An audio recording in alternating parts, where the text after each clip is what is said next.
Hello, everyone. Happy Friday. If you know or if you see us live, then you know it is that time for a live session of our Heat Press for Profit podcast. Now, today is a topic that is extremely trending in the custom event space. And I am really, really excited that we have Angie Neese, the owner of That Shirt Shack out of Ohio, to answer questions, talk about, some of her processes. And this conversation really started because I have been paying attention to these hat bars and these pop-up custom decorating um, events for headwear for probably the last year. And I noticed it started popping up more and more and more. And of course, the more it pops up, that means the more people that are starting to either take on this business, or if you're in the custom apparel decoration world, then it is just a service that you have found that you can offer and really make some good money from it. And in the Heat Press for Profit podcast, or excuse me, Heat Press for Profit group on Facebook, I had asked a question about who's doing hat bars, who is setting them up, who's taking them on. And oh my gosh, the amount of questions and comments that came from that really shocked me. A lot of people didn't know what it was. A lot of people knew what it was, but they just really wanted more information.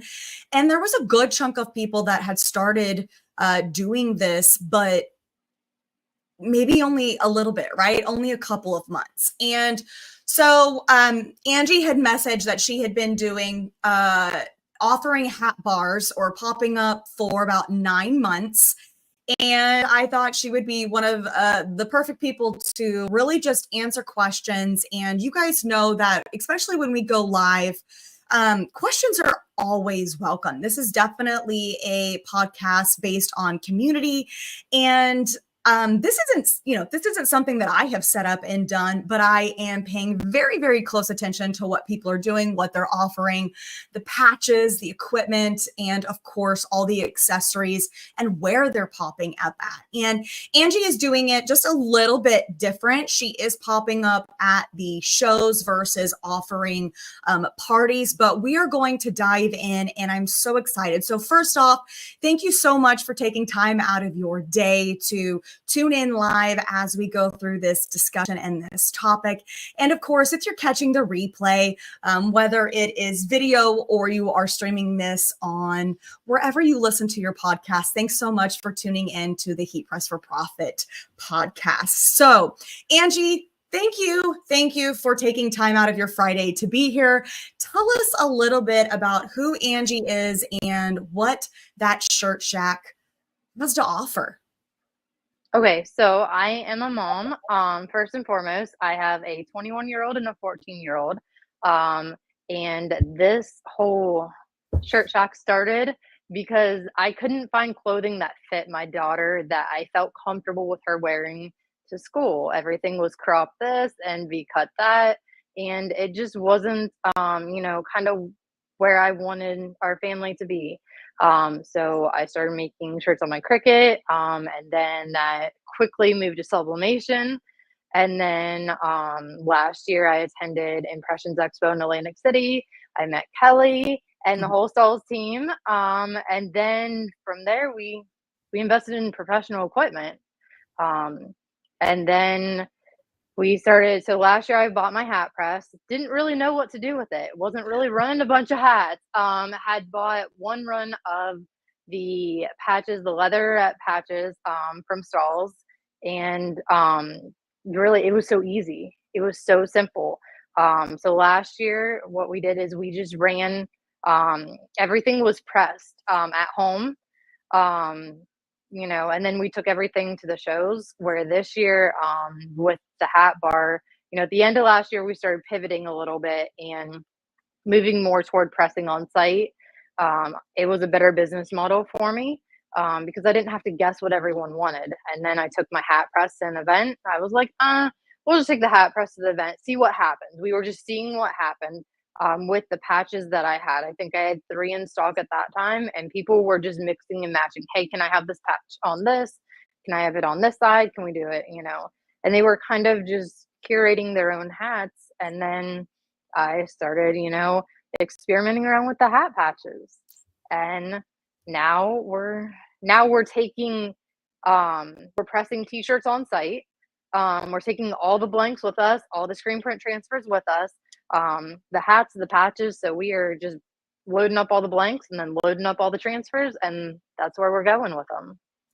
So there's been a lot of change in your business over the last year and a half, probably. Absolutely. Here we are already in April, right? And saw you at Impressions in Long Beach, right? Yeah. No, Atlantic City. Atlantic City, both years back to back. You know what's so funny is that the days are running together, and it feels like Long Beach was 2 weeks ago and Atlantic City was last week, which is absolutely insane.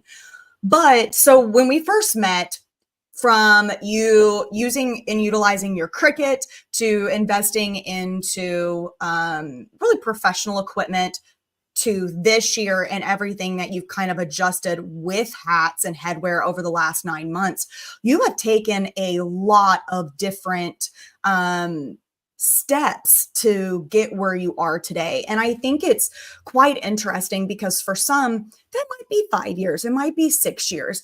And that's perfectly fine. But this is something that you have definitely ran with in a matter of months. There's been a lot of change in a quick, short amount of time.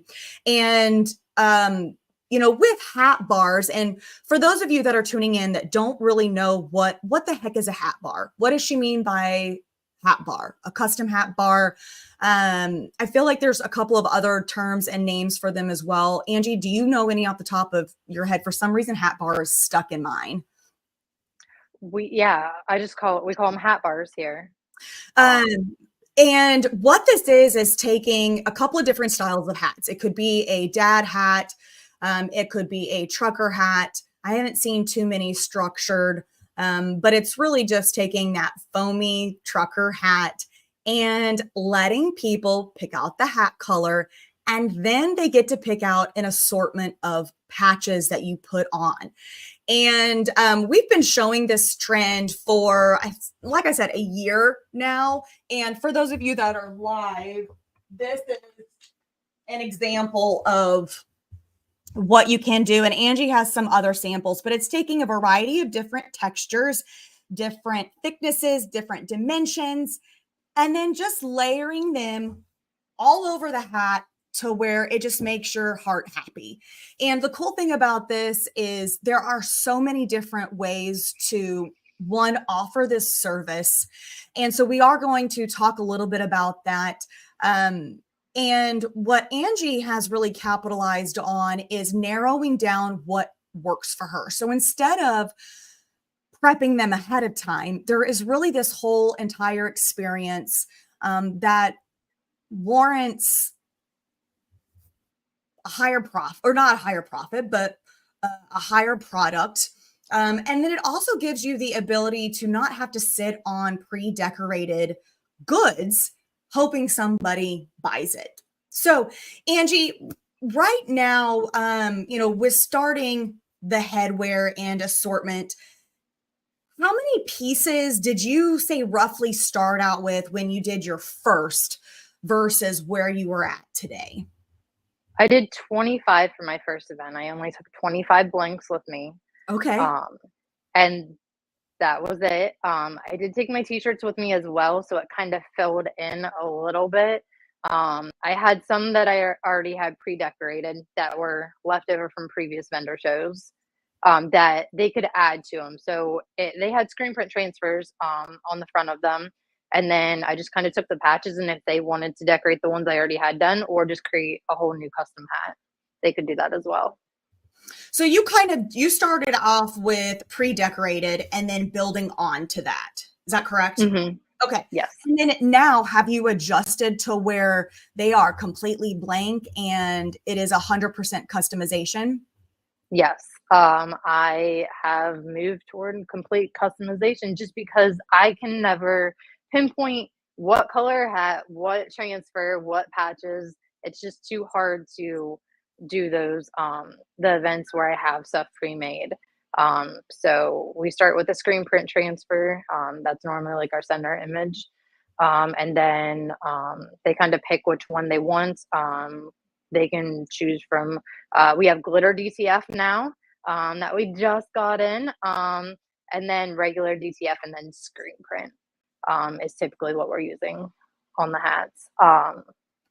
Have one right here. So So that right there is kind of is showing, guys, for those of you that are tuning in audio wise, is she has a very large image over the center. And of course, you guys can go find the recorded options on Facebook as well as YouTube. But she's got is it a chenille smiley face? yes, it is. Okay. So she's got a chenille smiley face, a turtle on the bill, a dolphin, and with a wave. So these are very, very large, oversized transfers. And because of how they are layered and the types of transfers she's using, she's bringing a lot of dimension into the hat. So it's not just flat, and it's really kind of wherever you want to place the transfer. Now, when it comes to offering this service, now I have seen it at a couple of different ways, and correct me if I'm wrong, or those of you that are listening in, if you have seen other places, definitely chime in the comments. That way we can share the information with everyone. But I have seen either places popping up, say in home and doing an in-home pop-up hat bar, or at boutiques. And then I've also seen like vendor events, so outdoor vendor events, craft fairs, and you are doing it specifically at, say, like a craft fair or a vendor event. Is that right? Yes. Okay. I already have those contacts from having the t-shirts. So it was really easy for us to slide in. And this is a category where a lot of times if you're running vendor shows, you can't get in because so many people are doing t-shirts in your area, or it's just really hard to get in unless you've been there for a while. This is a market that, you're easy to slide into very quickly because it's still trending, so not everyone has kind of figured it out yet, and there's an art to it. There's definitely an art to decorating the hats and the quality of the patches and everything else.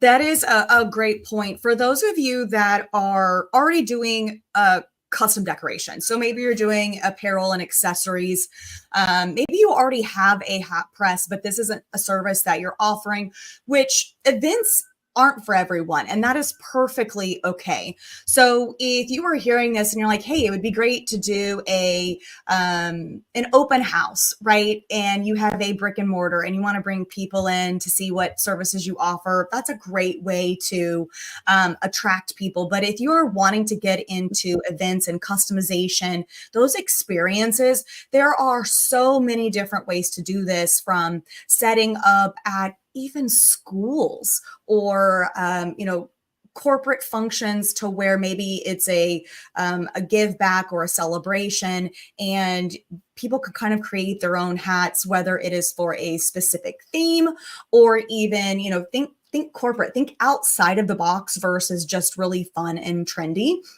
But you can set up at trade fairs, you can set up at events, craft shows, outdoor events, festivals, since festivals are going on right now.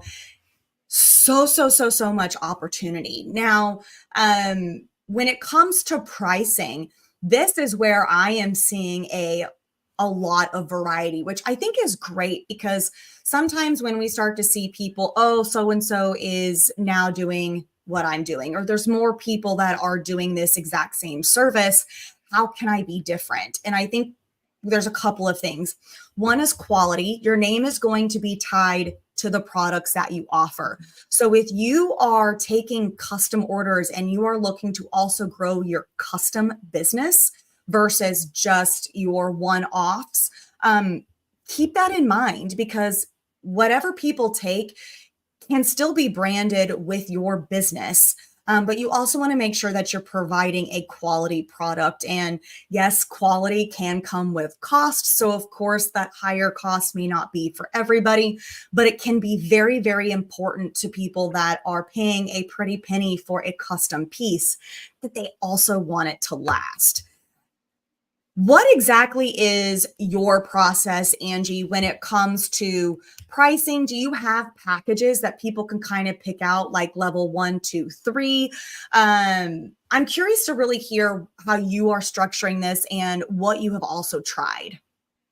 So, in the beginning, I did packages, but they weren't free flowing enough. So like our packages stopped, I think, at 5 patches. I've Okay. had 15 patches on one hat. It's literally like a Stanley Cup, but on a hat. And I only had pricing up to that, and I didn't really think about like what happens if someone wants more than 5 to 7 patches on a Yeah. hat. Like, do do I not offer it? And they came, they looked, they said it was a cool idea. They came back later right before and they're like, "Hey, listen, we know you only do like 7 patches, but like, can we buy more?" And they're like, "But we didn't want to like sell you out." And they decorated their hat. It was like a Stanley Cup. Every single inch of that hat was covered with a patch.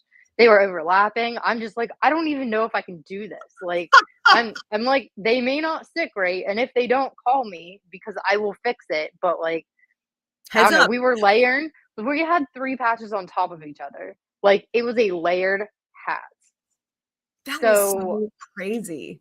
I pivoted from the package model um, to an a la carte model where, hey, listen, this is the base price of the hat, and that's where all my pricing goes. So I front load my hat costs.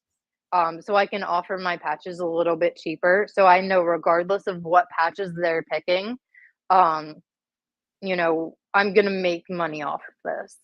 Um, and this was so the hats and the patches are essential because they start adding them on. Their friends start adding more patches. They're decorating them and they don't really care what they cost. And if you're front loading your profit on the hat, then you can afford to have loss leaders on patches. Some of them are just going to cost more than you can Mhm. charge, but they're familiar with those logos. They know those logos, and they're willing to pay a little bit more. Um, but yeah, the decoration of the hat and the quality of the hat and the patches, they kind of sell themselves. You don't really have to be salesy when the product looks amazing.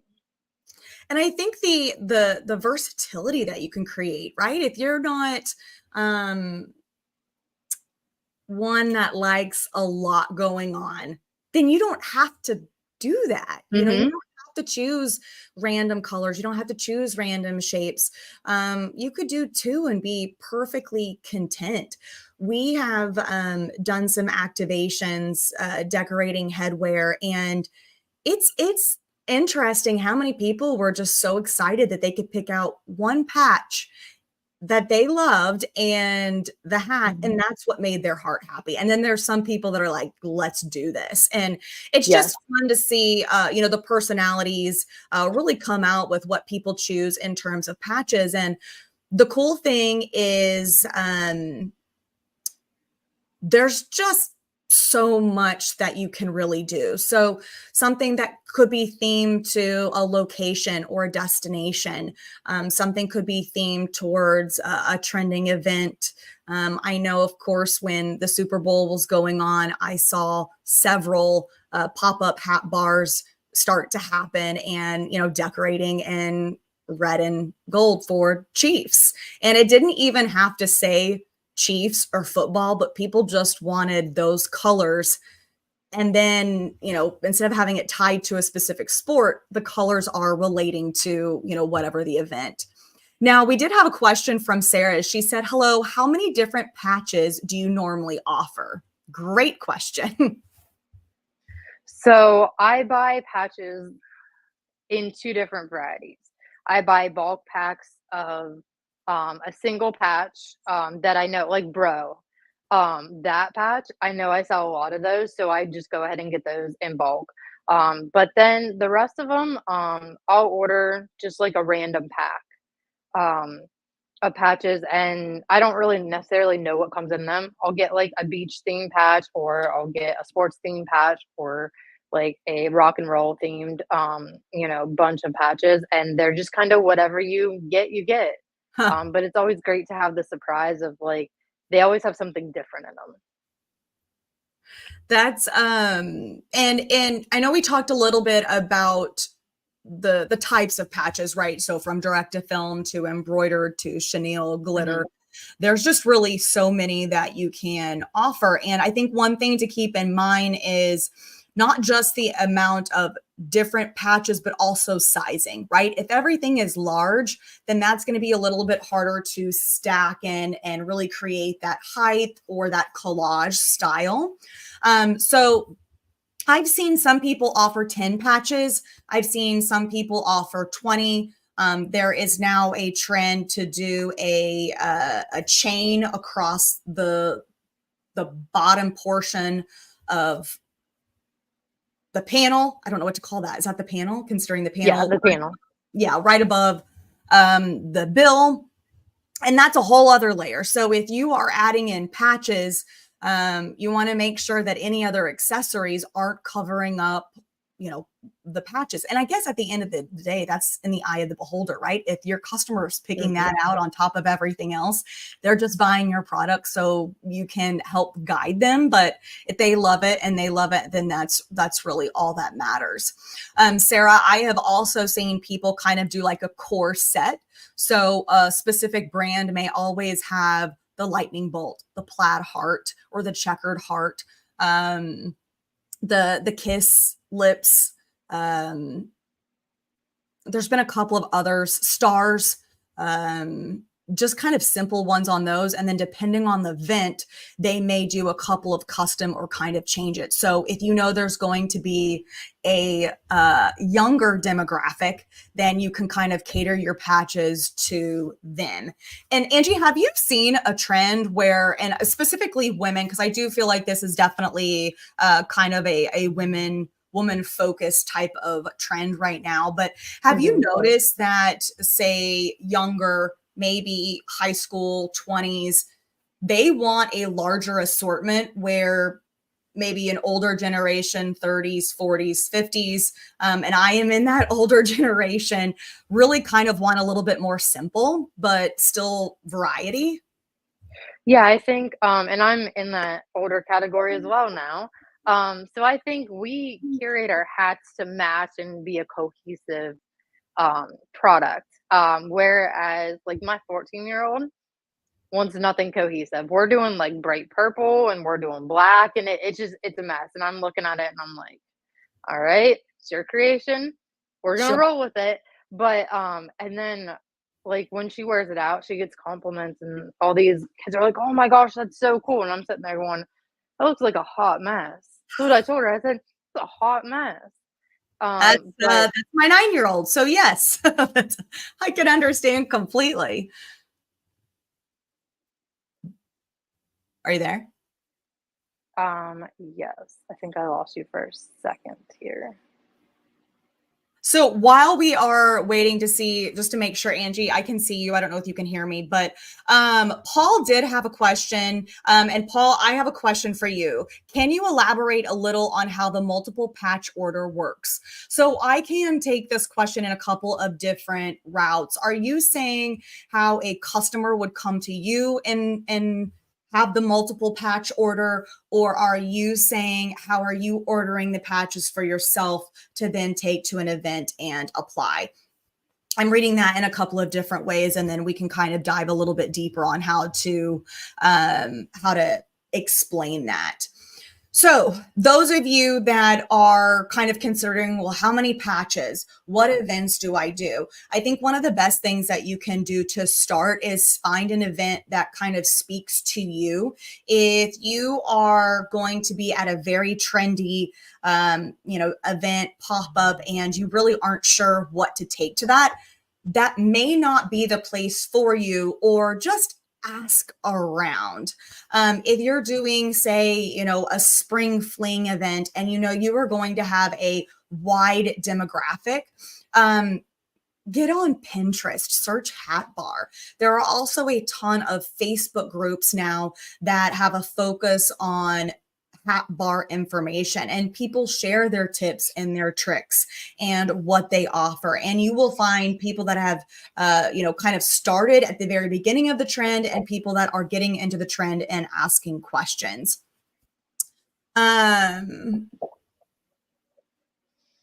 Okay. So Paul has responded and said, the lady on my right.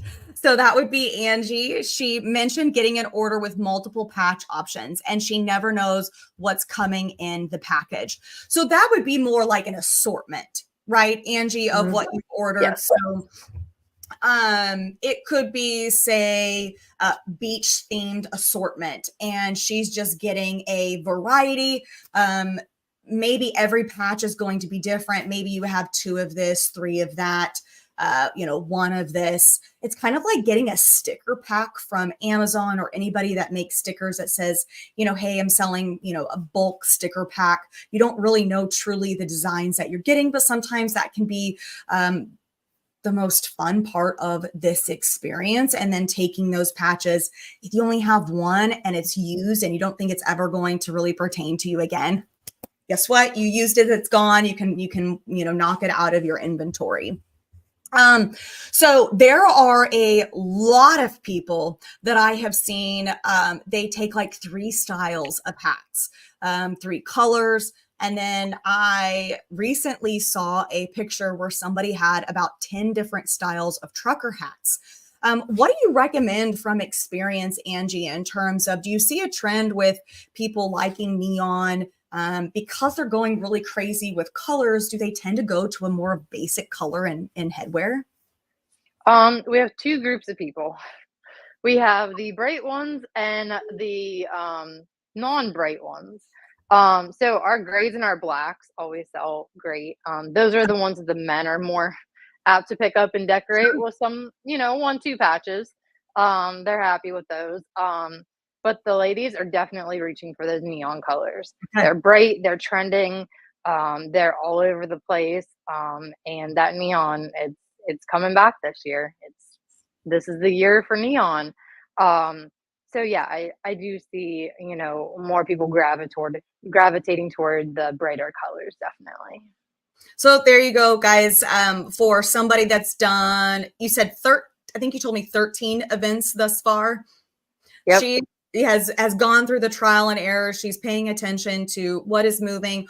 Obviously, where she's popping up, states, demographic, could all differ depending on East Coast, West Coast, North, and South.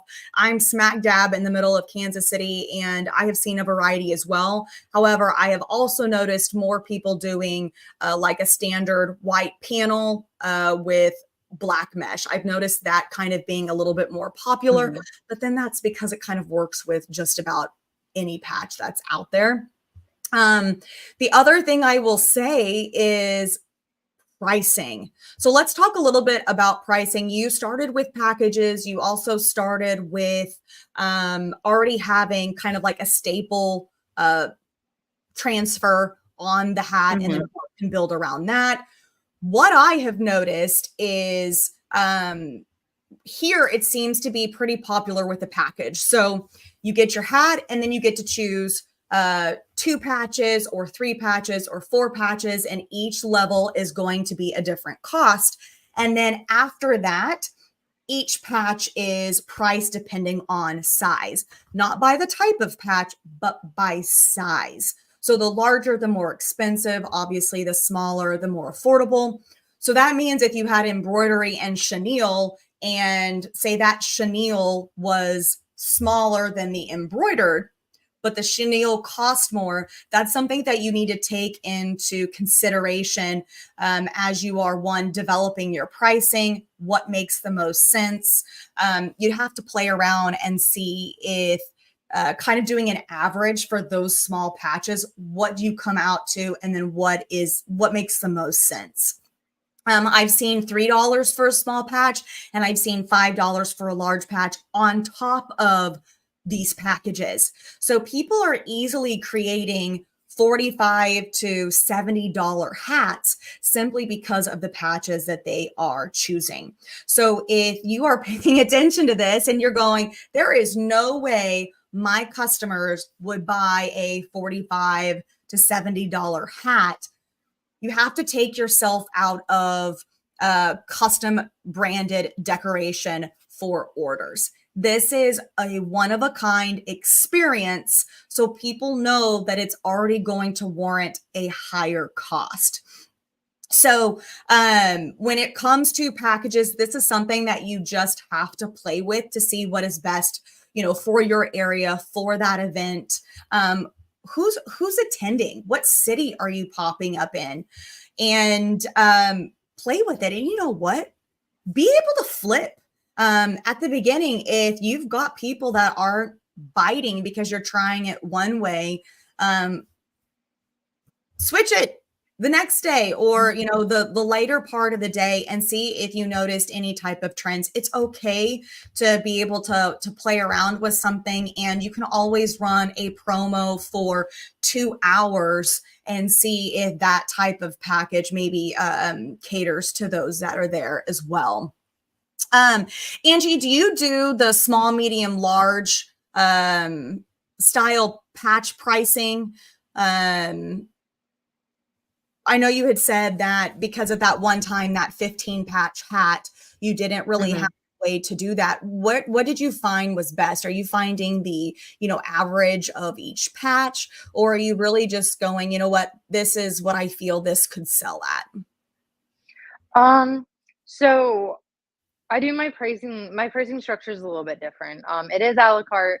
But I have a battery backup that I take to every event that will power my 360 IQ hat press for 10 hours on a single charge. So that's built into my pricing structure. In the event that my hat press would, it's done phenomenal over the past year, but things happen. If my hat press will go down, so I could buy another one, all that is built into my pricing because I'm not running this as a hobby. I am running it as a business, in conjunction with our t-shirts. So you have to think about, the cost of, your vendor booth fee and everything when you're looking at, where you're going to make money at. So our patches, depending on which event, I don't take all my patches to every event. I switch up which patches I'm taking to which events. So even if Kelly, you come to one event that's local here in Ohio, and then say you're in Florida next week when I'm in Florida, and you come to another event, you're gonna have different patches to choose from. I never want people to get bored or dull with them. So we have 3 levels of patches. We have our standard patches, our premium patches, and our elite patches.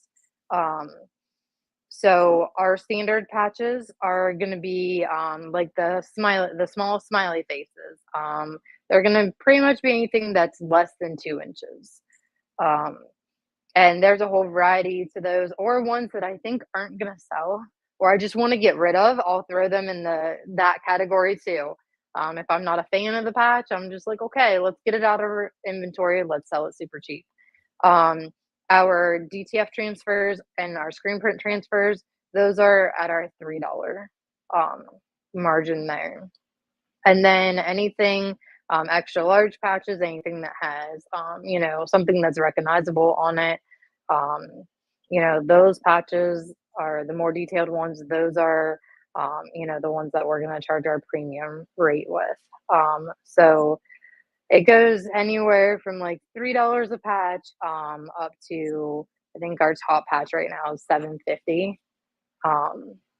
And then, it just kind of goes in between. So I'm sitting here just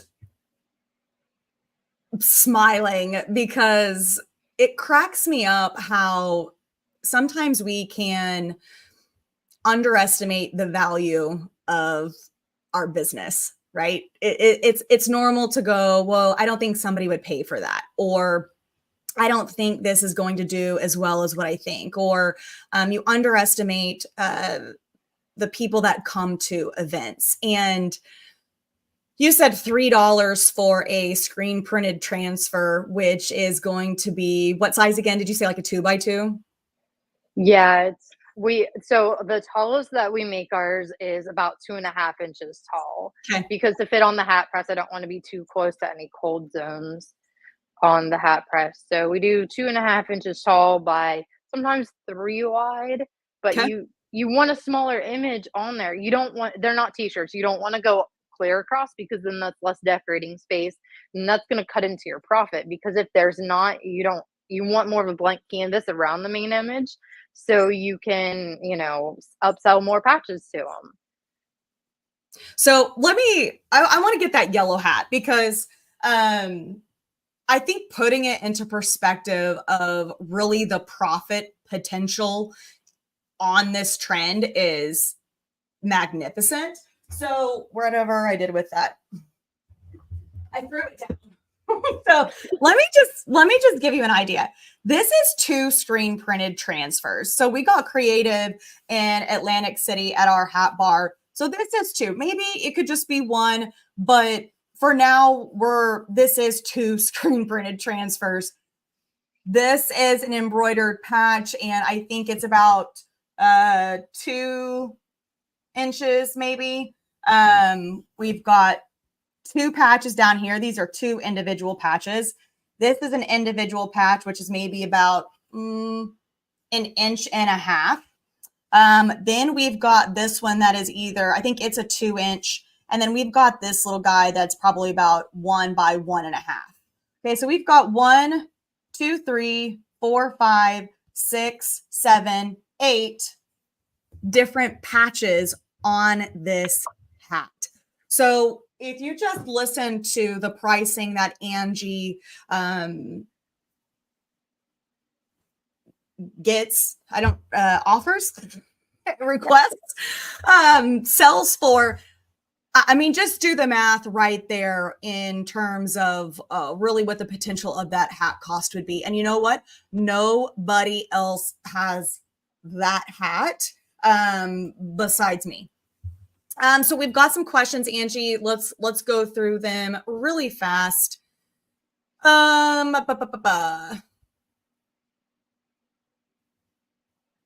had to scroll up because there were several that were coming in. Okay, so Sarah had asked, is this available from Stalls? And then Becky had also asked, does Stalls offer these type of packages? Paul also said, are these sample packs? So in terms of Stalls and Transfer Express, we do not offer pre-made patches except for American flag, a stop sign, and what is called scrambled eggs, which are the 2 gold leaves that go on the bill. Those you can order already in stock, ready to ship at any point in time. So anything that Angie is ordering is already pre-produced. So she's just going in and finding sample packs, yes, from other people. It's okay. And then of course, if there's anything that she wants custom, then she can order that through Stalls and screen printed transfers through Transfer Express. This gives her the ability to capitalize on, like she said, familiar icons or images or shapes that are very popular in the industry right now. I have a peace sign on my sweatshirt. Or if there's something specific that she wants to create, then she can create her one-of-a-kind patches through a custom company like Stalls and Transfer Express. Now, with Transfer Express and screen printed transfers, and same thing for direct to film or Ultra Color Max, there's a ton of templates and icons that you can use in Easy View. So you can essentially just pick what you want and order what you need without having to be a true designer or have them custom made, but they are still something that you have to order and choose your quantity. So if you are looking for variety packs out there, I know Etsy has them. I know the A Word has them. If you guys can fill in the last part, ends in an in. And of course, we actually have a lot of customers of ours that also make their own transfers that will sell them at wholesale. So do a little bit of research. I know Angie, I don't want her to give all of her tips and tricks away, but I'm sure she will be more than happy to, help guide you guys as well. And like I said, there's a ton of Facebook groups out there. Okay, so I hope that answers the questions on where to find those. The same thing. So Chris had asked, does Transfer Express sell the stock brand patches, or where do you purchase them? Kind of just answered that as well. And I will say that Carly, the head honcho behind that keeps his scenes running, she did ask, she posted a comment that was from Instagram that said, where do you get your packages from? So I think we've answered that from multiple different viewpoints. What's up, Aaron? How are you doing? Nice to see a friendly face over here. And he hosts a Two Regular Guys podcast, so you guys will have to check his out. Okay, good information. So what is the range of pricing for these hat bars? I know demographics, location, customer base, etc. Set costs, good information. A promo for a set time is a great idea. It would be great to know the source of quality packages of patches, even though stalls do not offer these. But we are using your hat presses and other products. Thank you. Well, first, thank you, Patty, for using our presses. But I think one thing to keep in mind is your press is going to be your bread and butter, right? Making sure that you have that accurate temperature, and especially if you have the 360 for that upper and lower heat, is really, really going to help this process be efficient, especially at events when people can get antsy. And if you are doing 7 patches, it's going to take a moment.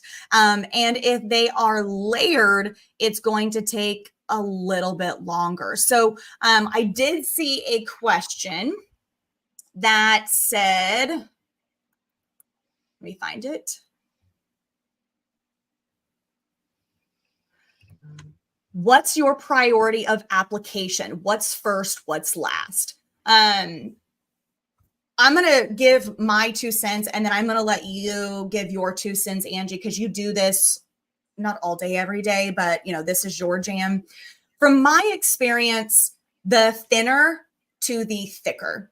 So anything that is super thin goes at the bottom first. Because if you take, say, a patch that is chenille and you put a very thin transfer like direct-to-film or screen print over that chenille, you're going to see the texture of the chenille, and it's just not going to look the way it should. So thinnest transfer first, and then you're going to apply your thicker transfers as you go. And of course, if you're doing, say, an overlapping with embroidered, if you have that lower heat, you can actually hold that patch down kind of in an arched method and warm it up. There we go. So first patch would go down kind of like this, warm it up to where it gets tacked on the hat. And then your other one is going to go on top, and you can warm this up to where it gets tacked. And then you can apply those 2, 3, 17, 500 hat, transfers, whatever the quantity is in the least amount of steps. So Angie, what is your process, especially with screen printed transfers that warrant a higher temperature, and then patches and emblems have a little bit of adjustment? Okay, so my DCF and screens, I press those first. I don't put any patches on them. I just press those because they need that even heavy pressure. If you don't have that even heavy pressure, it's not going to peel right, and it's just going to be a mess. So you want to just press those first, and then your second press, if you have the patches on there, especially on both sides of the hat, your heat plate isn't gonna touch your screen again. And if it does, it's okay. Because they're only I only tack mine. I put mine on for 15 seconds a patch. Um, so it's not gonna really heat it up too much. But I will say if you are going to add patches after your screen print or DTF, make sure that your heat tape is not touching your screen print or your DTF because it will come off. Um, you can let it cool and you can baby it, baby peel it off real nice and easy, and it might still stick. But I did it last night. I was in a hurry to press something, the hat I showed you earlier, and where the wave hit the D of the sun kissed on the bottom, my heat tape barely touched it, and we were trying to do surgery with it last night. Quick fix though, just overlay a patch over top of where it's messed up, and then you can't tell that it's messed up. Love it. But things like that happen. So be careful where your heat tape placement is. Make sure you have a good quality heat tape that's not going to leave any residue behind. Um, but yeah, I just when they're layered, I don't necessarily press the patches layered. I will press like the dolphin I press first. And then I took the wave and I pressed the wave over top of the dolphin to make sure that we were getting enough heat to everything without scorching it from the longer heat time. But of course, if you're using the 360 IQ with that bottom heat plate, you're going to be able to tack those down, and the heat's going to come from the top and the bottom. So you're not really going to be pressing it for a long time. Remember the foam on top of it. I cannot stress enough. You need to put the foam on top of it. If you don't have foam, take an old crew neck sweatshirt. That'll work too. Just don't have that heat sitting right down on your patch, because 9 times out of 10, it's going to heat it up a little bit too high because you're trying to have enough pressure to go through, 2 or 3 levels of patches at a time. So those were some excellent tips. And it's funny because I use heat sensitive tape, right? If I need to. If I can't get it to tack down, then I'm going to use that tape. Or if I'm trying to do like 5 at once and I'm just going to make it work, right? I'll use the tape. But I have not done a lot of mixing with screen printed transfer, so Plastisol, or even direct to film. So that's a great little note to make sure that your tape is not touching those transfers, so you don't pull that off. Especially, oh my gosh, that would be terrible as your last patch for a customer, and then whoop, we lost half your wording. Okay, so this is a great idea, Miranda. She said, I am just getting into this. I am cutting a bunch of shapes from scrap HTV, glitter, reflective, etc. That way I can make a little bit from what I would normally throw away. That's a great way to utilize what you already have on hand. You've probably already accounted for that waste in whatever project or order you were working on. So hopefully that's just a great way for you to continue maximizing what you have on hand. Let's see. Matt said, do you have more than one press on site to do different style patches? Aren't they different temperatures and pressures to press? No. So I have my one press for now.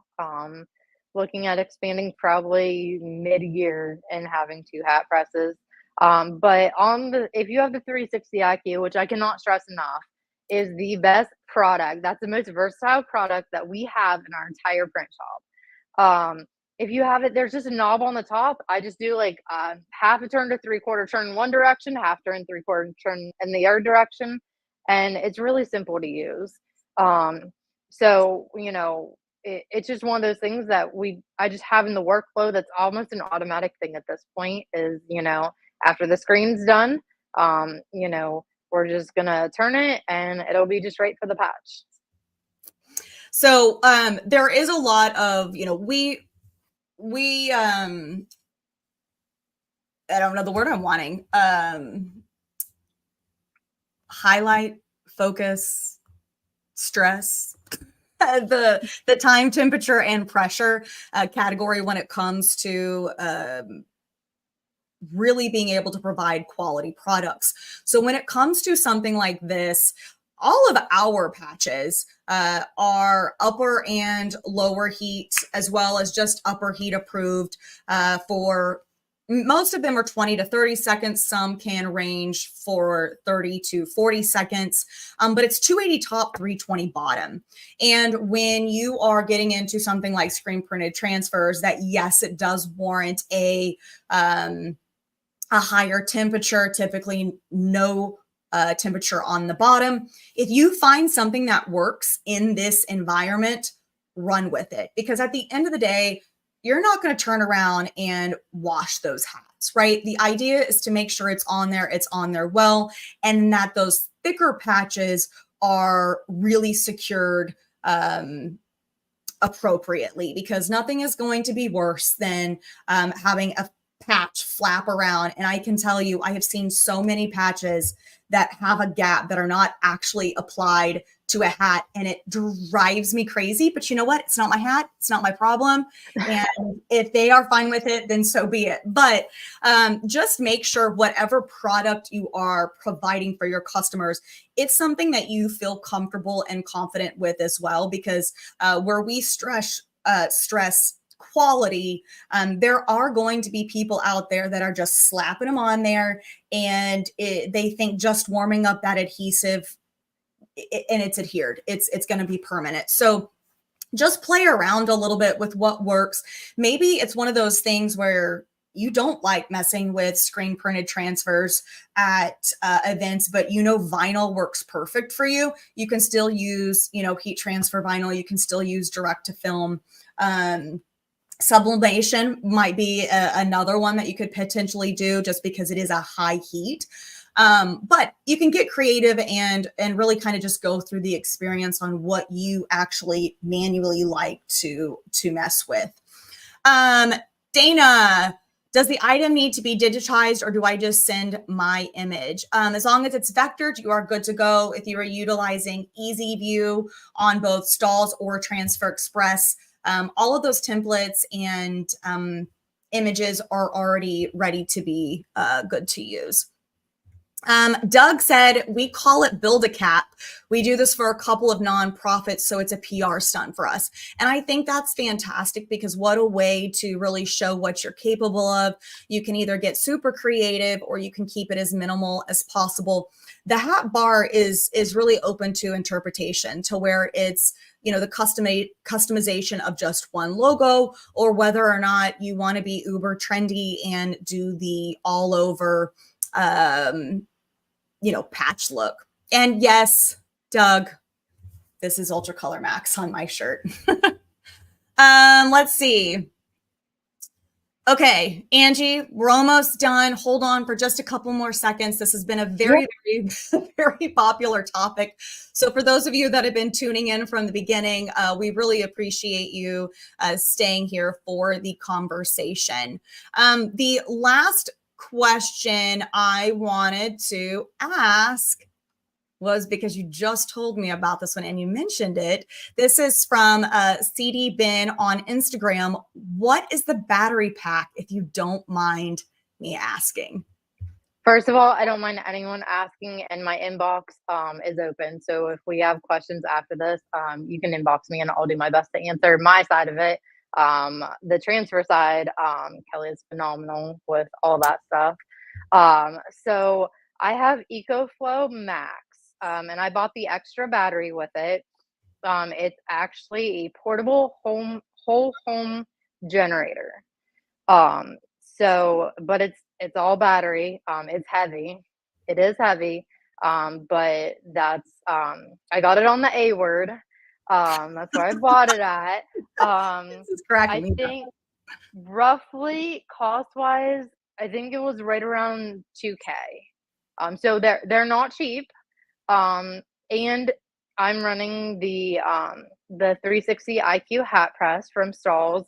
So that does take some power to run there, but it'll run. Our longest event was 10 hours, and I still have battery left. Now you can unhook one of those battery packs, the extra battery, and you can go charge it in your car or anywhere else. And then you can also bring it back if you need to. There you go. The little device that keeps you alive. So it's like what I'm going to call it, is a little alive device.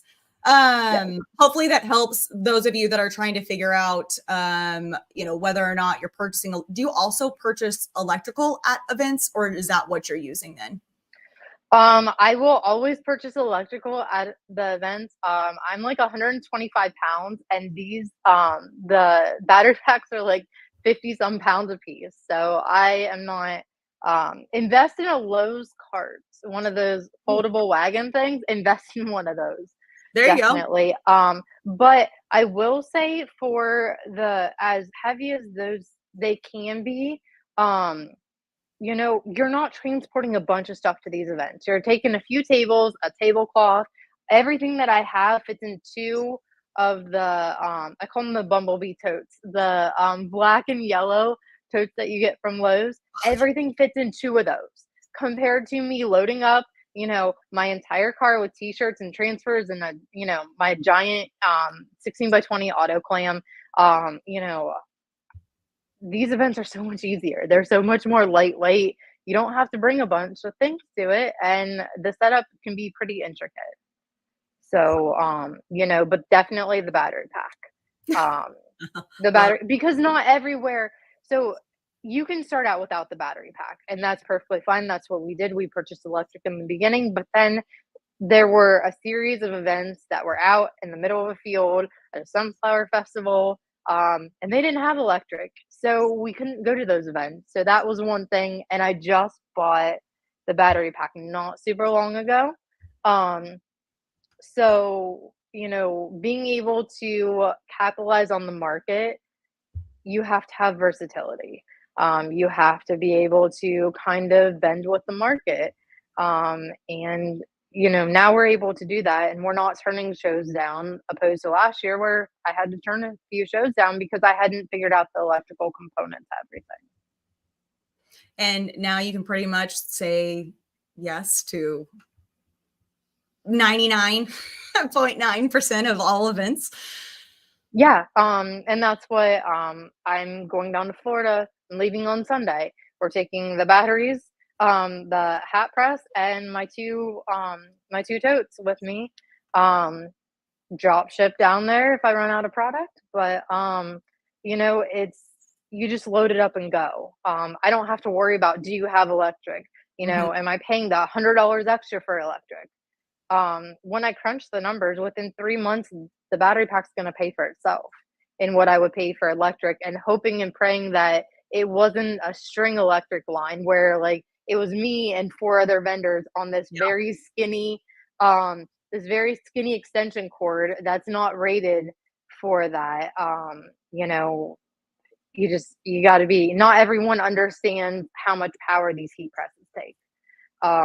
So you want to make sure not to create any additional fire hazards, not to overload anything, because if you do, then you don't have power, but then your neighbors, besides at the vendor event, also aren't very happy because they don't have power either. Right. Everything just blew. Yes.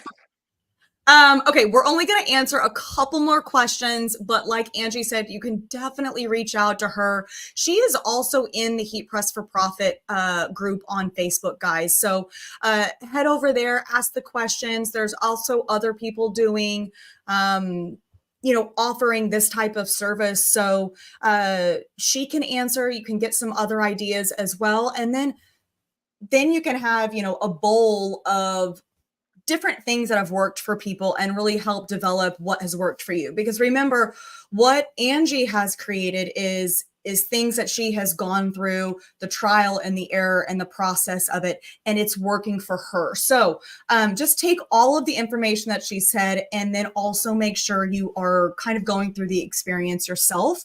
That way you can figure out what works best for you. Now, I thought this was a great question. Because I know from the experience of me working some of our activations and talking to people and how they want to lay it out, some of the time can actually come into the conversation of what they want their hat to look like. So Miranda said, do you have them lay out their patches on a template and then apply them, or do they heat tape them onto the hat? I've seen templates online for design hats at hat bars. I think a flat piece of paper with kind of the arch of the front is a great way to let people build what they want. If you let them get a hold of that heat tape, they're going to be blowing through some heat tape. And next thing you know, you're going to have to invest in a heat tape company because that's going to be way too expensive.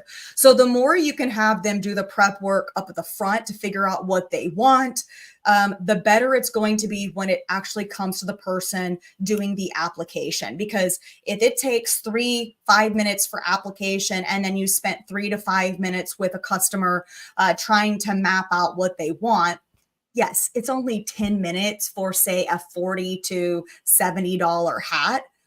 But the idea is to stay efficient and keep the line moving. That way you have people going, oh, this will take no time at all. Or, the wait is very little. Angie, what are you doing to kind of help that flow and not have people just constantly wait?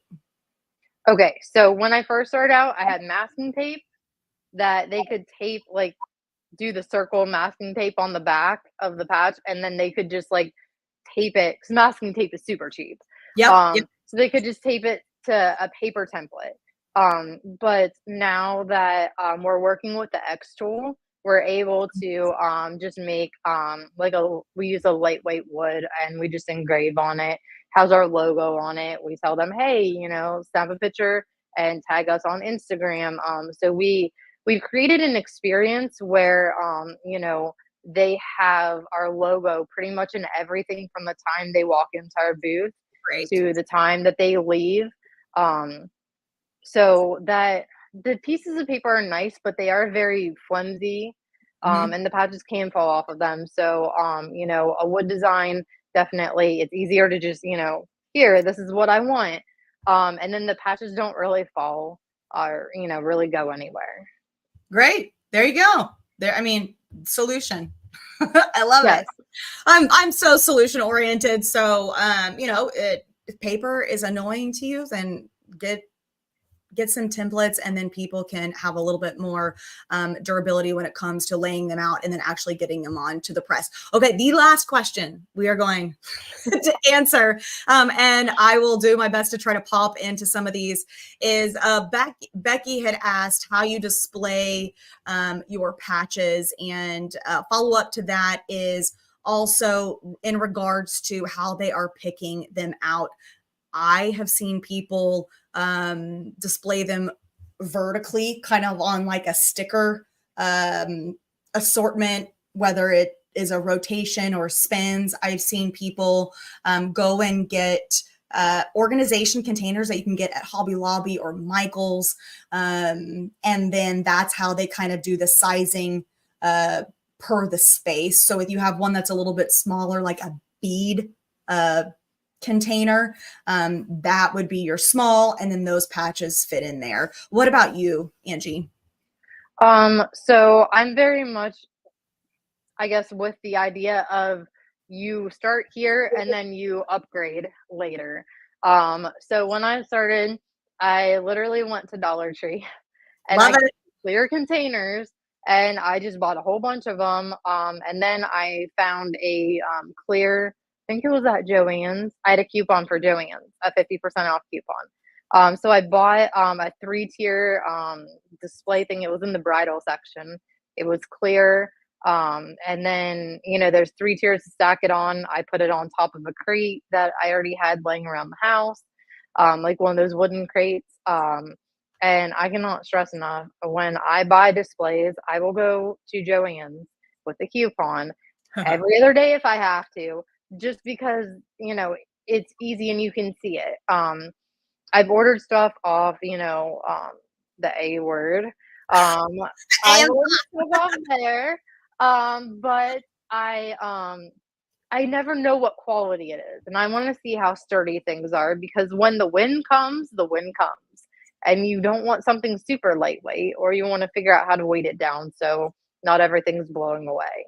Um, but I do like the trays versus laying them flat on displays just because when the wind does come, if it's in, something that has some sides to it, it's not gonna take it and blow it away. That was our first vendor show, is the wind came and literally all my patches were scattered all over the place. Um, so yeah, just make it work for you. We are gonna upgrade to more of a organized container this year, but you just kind of start where you start. You guys, people will also dig. So if you have small containers and you just do your assortment, and that's kind of how it's going, people will dig for their perfect patch. So, it also depends on who you are, what type of person you are. Are you going to be annoyed if your organization isn't, up to par? What solution can you do? There's so many different, solutions out there to actually display them. You could even just do one, right, lined up, and then have the buckets or containers with the pricing on them, and then let let people die for them. I mean, it's bobbing for apples, but they will do it because they want to find that perfect patch. So, okay, this is probably the longest podcast we have done thus far. So shout out to Angie for all of the information and hanging on. And of course, guys, thanks so much for tuning in. There was a question about what your business name was, where they can find you, how can people get in touch with you, follow along, and connect with you, Angie? So always that Shirt Shack. That's on all of our social media handles. That Shirt Shack. And then because one that wants to be organized 90% of the time, it doesn't happen. But I have created, it's called the Hat Bar Affair. It's on Facebook. I haven't established my other social media profiles just because there's some things you're going to want to keep separate. Mhm. A lot of our vendor shows are like, "Oh, we're already full of t-shirts." I'm like, "But I'm bringing hats. You didn't read my bio." You read all the So there was a little bit of confusion there. So I was like, "Okay, well, let's just separate it out a little bit." So we have that Shirt Shack that will always have everything on it. But if you want exclusive hat bar content, that's going to be on the Hat Bar Affair. Perfect. So you guys have heard it from Angie on how to stay in contact or just reach out. And like I've said, I've talked about it a couple times, but the Heat Press for Profit group on Facebook is a community that we have built of decorators of all different types and all different types of decoration methods as well. People that are also brand new and people that have been, in this industry for 20, 30 years. So pop in there, ask the questions. Angie is very active in that group. And like I said, there's just always people willing to help in that community. And not that there isn't, somebody willing to help outside, but it's just a great way to, stay connected and build some relationships. Just because you might have somebody that's doing the exact same business as you does not mean that you can't utilize each other versus looking at as a competitor. So Angie, again, thank you so much for the additional 30 minutes of your time on this. No problem. And I just wanted to add real quick. Yes. If they're in the group and they have a specific question for me, they can tag me in the group and I will respond to it. I might not always see everything in the group, but if you tag me in the group, I absolutely will respond to that. It'll come up in my notifications. And it just ask questions. That's how I learned how to do everything. I asked a bunch of questions, and people are very forthcoming with this. You're not in competition with people. You're really not. I have a local screen print vendor that I literally this morning just pressed a whole bunch of Stall's hat patches, the flex styles, because they needed help. Work with your people, network with your people, really get to know them, because you're going to need help at some point. there's going to be something that comes up and you don't know how to do it, or you know, you need some extra guidance in it, and those are going to be your go-to people. We're not in competition with anyone else in the industry. We complement, everyone, and we're here. It's, we're all a team. I love it, Angie. Well, thank you so much again. And everyone, I hope you have a great Friday and an even better weekend. So signing off. Happy decorating, guys.